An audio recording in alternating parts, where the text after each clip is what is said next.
Hi everyone, welcome back to lectures. तो NDA 2021 की notification आ चुकी है। तो जितने भी अनमैरिड बॉयज़ हैं वो इस फॉर्म के लिए अप्लाई कर सकते हैं। गर्ल्स एनडीए के लिए अभी तक एलिजिबल नहीं है एंड आपकी जो डेट है वो आज से स्टार्ट है। आज से आप इस ऑनलाइन एप्लीकेशन को फिल कर सकते हैं। यूपीएससी इस एग्जामिनेशन को कंडक्ट कराती है।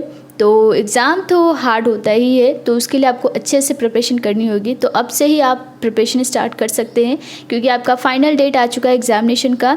सितंबर में एग्ज़ाम होगा, आपको आगे दिखाऊंगी डेट क्या है। और लास्ट डेट जो एप्लीकेशन सबमिशन का डेट है वो है 29 जून। तो आपको ज़्यादा टाइम नहीं मिला है, जल्द से जल्द आप एप्लीकेशन फॉर्म फिल कर लो। लास्ट डेट का वेट मत करिएगा, ठीक है। सो स्टार्ट करने से पहले आप चैनल को सब्सक्राइब कर लेना, साथ ही साथ नोटिफिकेशन को ऑन कर लेना ऐसे ही गवर्नमेंट जॉब से रिलेटेड वीडियोस को देखने के लिए। यहाँ पे आप देख सकते हैं कि अप्लाई कैसे करना है, तो वो आप देख लीजिएगा। 2 फॉर्म आपको फिल करने होंगे। यूपीएससी के वेबसाइट पर ही आप जाके फॉर्म फिल कर सकते हैं। लास्ट डेट 29 जून 2021 है। शाम 6 बजे तक ही आप फॉर्म फिल कर पाएंगे। सो एग्ज़ाम के 3 वीक्स पहले ही आपको ई एडमिट कार्ड मिल जाएगा यूपीएससी के ऑफिशियल वेबसाइट पे। यहाँ पे दिया गया है upsconline.nic.in। तो इस वेबसाइट पे जाके आप एडमिट कार्ड को डाउनलोड कर सकते हैं। सो एग्ज़ाम जो है उसमें आपकी नेगेटिव मार्किंग होगी। पेनल्टी फॉर रॉन्ग आंसर्स यहाँ पे दिया गया है। और OMR शीट में आपको ब्लैक बॉल पेन ही यूज़ करना है, कोई भी इंक पेन या फिर पेंसिल यूज़ नहीं करना है। और इस बात का ध्यान रखिएगा, जब आपका एग्जामिनेशन होगा उस टाइम OMR शीट में कोई भी मिस्टेक नहीं होना चाहिए। अगर कोई मिस्टेक होता है like roll number, test booklet, series code को लेके, तो आपका आंसर शीट रिजेक्ट हो सकता है, ठीक है। उसके बाद यहाँ पे हम बात करते हैं एग्ज़ाम डेट की। 5 सितंबर 2021 को आपका एग्जामिनेशन होगा। ये डेट फिक्स्ड है, आपके डेट में कोई चेंजेस नहीं होने वाले, ठीक है। इस बात का ध्यान रखें क्योंकि पिछली बार भी आपका जो एग्ज़ाम हुआ था उसमें कोई भी पोस्टपोन नहीं हुआ था, तो इस बार भी आपका एग्ज़ाम पोस्टपोन नहीं होगा। सितंबर सेफ मंथ है और इस मंथ में आपका एग्ज़ाम हो सकता है। उसके बाद 2 जुलाई 2022 में आपका कोर्स स्टार्ट हो जाएगा, ठीक है। उसके बाद नंबर ऑफ़ वैकेंसीज़ की बात करते हैं। टोटल 400 वैकेंसी आई हुई है। तो एनडीए में टोटल 370 वैकेंसी है, जिसमें से 208 आर्मी के लिए, 42 नेवी के लिए, 120 एयरफोर्स के लिए वैकेंसी आई है।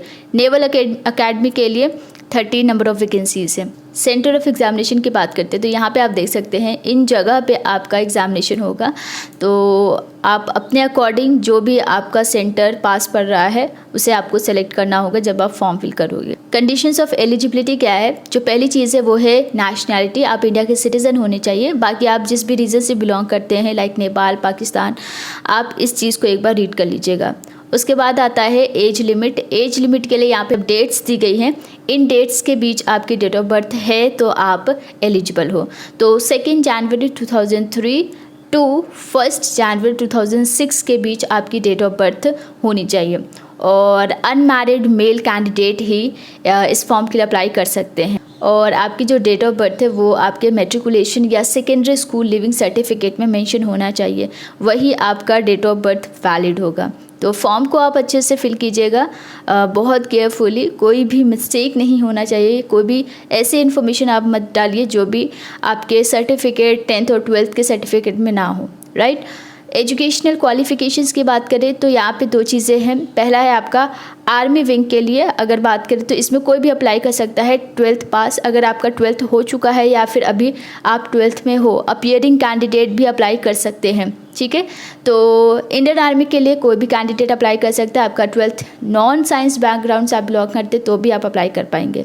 But air force and Indian navy के लिए आपका जो 12th है वो साइंस बैकग्राउंड से होना कंपलसरी है, जिसमें आपका फिजिक्स, केमिस्ट्री एंड मैथमेटिक्स ये 3 कंपलसरी सब्जेक्ट्स होने चाहिए, तभी आप Indian air force and Indian navy के लिए अप्लाई कर पाएंगे।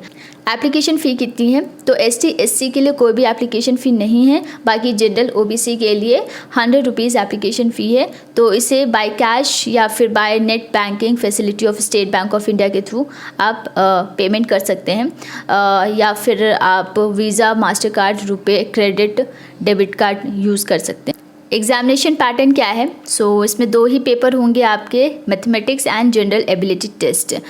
दोनों के लिए आपको 2.5 घंटे मिलेंगे और मैथमेटिक्स में आपके मैक्सिमम मार्क्स 300 है और जनरल एबिलिटी टेस्ट में 600 मैक्सिमम मार्क्स है। टोटल 900 मार्क्स का ये पेपर होगा और आपका जो एसएसपी टेस्ट होगा या एसएसपी इंटरव्यू होगा वो भी आपका 900 मार्क्स का होगा और इसमें ऑब्जेक्टिव टाइप के क्वेश्चंस होंगे। इस एग्ज़ाम को आप हिंदी एंड इंग्लिश दोनों में से किसी भी लैंग्वेज में दे सकते हैं। अगर आप Indian army, Indian air force, Indian navy में एज एन ऑफिसर सर्व करना चाहते हैं जिसमें आपका short service commission and permanent commission होता है, तो उसके लिए आपको फिज़िकली एंड मेंटली फिट होना होगा और जो भी मेडिकल कंडीशंस है, क्राइटेरिया है, वो आप रीड कर लेना। बहुत ज़्यादा डिटेल में इस नोटिफिकेशन में दिया गया है, तो आपको अपने अकॉर्डिंग चेक करना होगा।